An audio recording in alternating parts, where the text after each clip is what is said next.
Okay. Hello, my name is Sarah Root, and this is my bicultural bilingual project for Comm 360.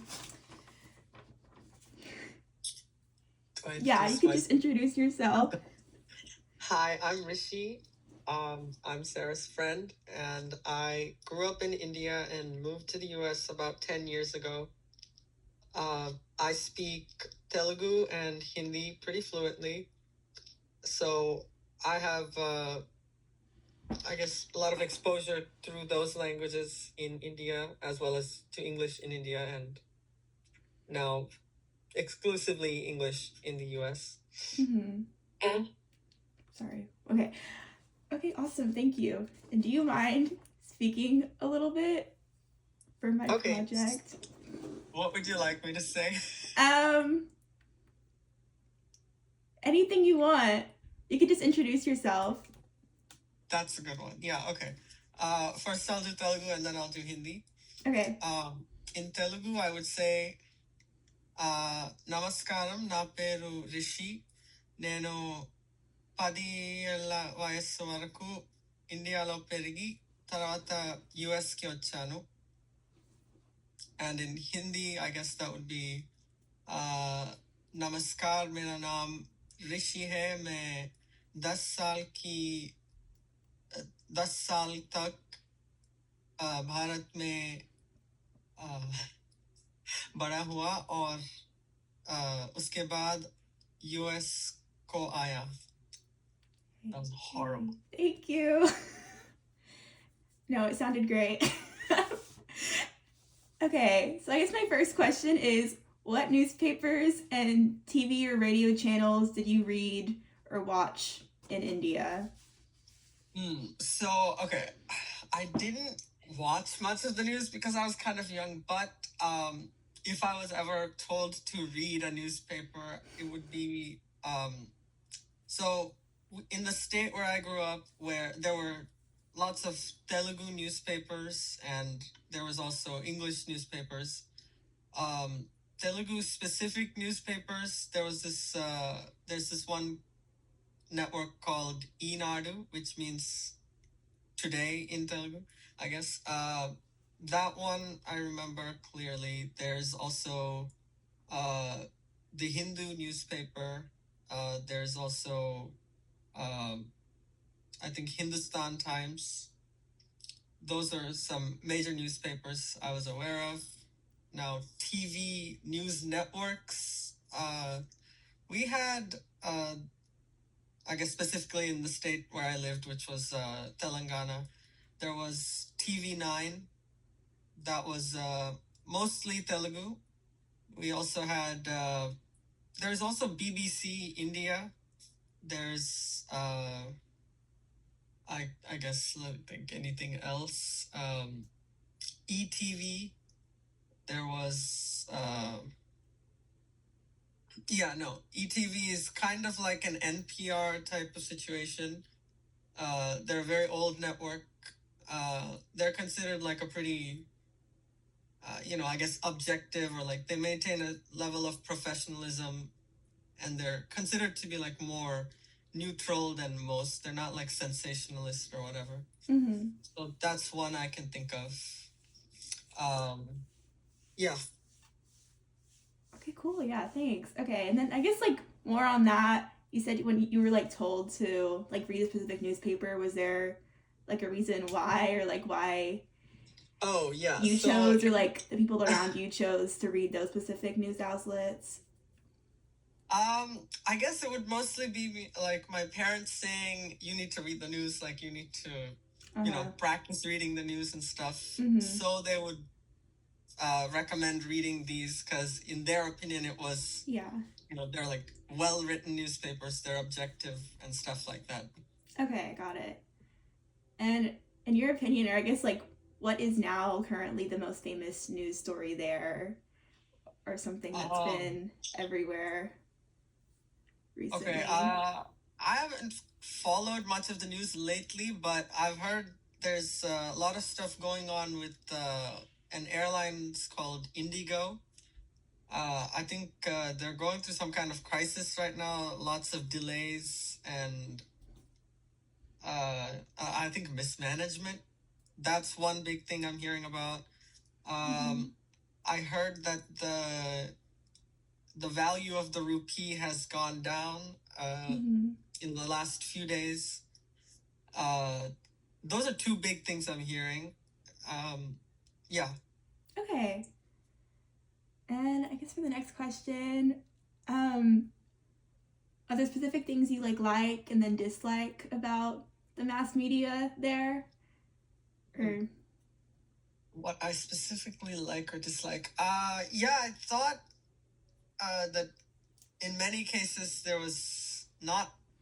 I mean, in some of the, I guess, privately owned networks, there was a lot of sensationalism. Like they were just, you know, these news anchors are bringing on people they're interviewing or whatever, and there should be like a panel of 5 people. They're all calling into the show, and they're all yelling at each other. There's no, I don't know. It's very chaotic, not very organized. mm-hmm. Um, what's it called? Yeah, too much clutter going on the screen. I felt that with some networks. Um, I, yeah, I think that's what I would say I disliked about the media. And yeah. Okay, yeah, got it. And okay, was there anything you specifically liked, or it's okay if there's not? What I specifically liked about the media.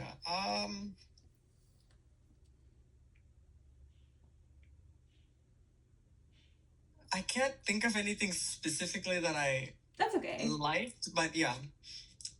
No, I get you. Yeah. Okay, and then finally, I guess what is like the biggest misconception I guess people here have about India? It doesn't really have to be news related, but Okay. I guess people are often surprised that at how much people in India know about, I guess, external pop culture or American culture. mm-hmm. Um, People many times are surprised that someone they know from India or like grew up in India can speak English or like was familiar with a lot of media that they grew up with. So I think that's a big misconception. And yeah, no, I would say that's the biggest like media Mm-hmm. related misconception I can think of. Oh, okay, okay. And then I know like just abroad in general, people use WhatsApp a lot. So I was just Yes. curious, like how big of a role does that play in like sharing news with like friends and family? Right. Yeah, WhatsApp is very big in India. I think it took off around like 2012, around when it first came out, maybe. Uh huh. Um, all of my family uses it. I primarily use, I guess, WhatsApp to just communicate with family.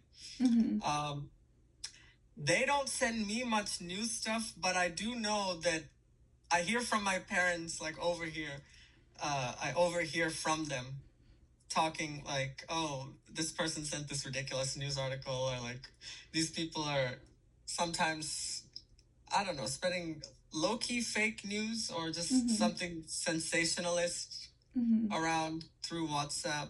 Um, yeah, it may not necessarily even be news. It could just be, I guess, some kind of take. It could be political. It could just be Mm-hmm. cultural in general. But a lot of misinformation often is spread around. That's kind of a joke. It's like, oh, there's this WhatsApp university and people are misinforming each other and just spreading ridiculous takes. Mm-hmm. Okay, got it. And then I guess since like you speak like multiple languages, right? And there's like obviously like a ton of languages in the country as a whole.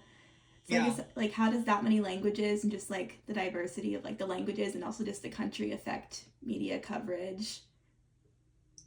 that's a good question. I mean, so in India, the states are organized kind of roughly by linguistic borders, Mm-hmm.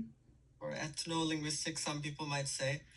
And, within the regions, there are, I guess, dominant local news networks that cover news and just present media in those languages.